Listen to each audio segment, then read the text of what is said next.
sait que le rugby est dans la pente montante, tous en parlent, tous s'y intéressent. Isabelle Charret me disait il y a 2 instants, il me semble que j'aimerais ça jouer une partie.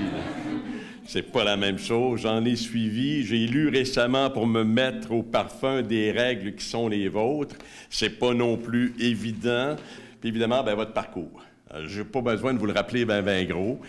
Il fait notre fierté. 2005, votre équipe qui atteint le podium canadien à 2 reprises, bronze 2011, argent 2017, championne 2019.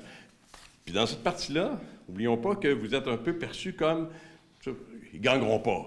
Alors, vous arrivez un peu devant cette équipe et avec la volonté, encore une fois, d'atteindre l'objectif que vous vous êtes donné.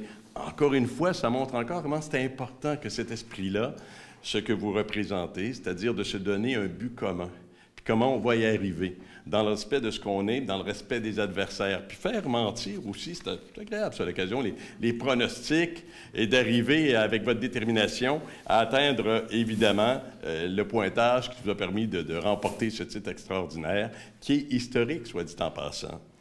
C'est vraiment un bel honneur. J'étais vraiment touchée de voir là, tous les députés dans la Chambre à nous applaudir, puis voir la fierté dans leurs yeux. Je pense que c'est vraiment touchant.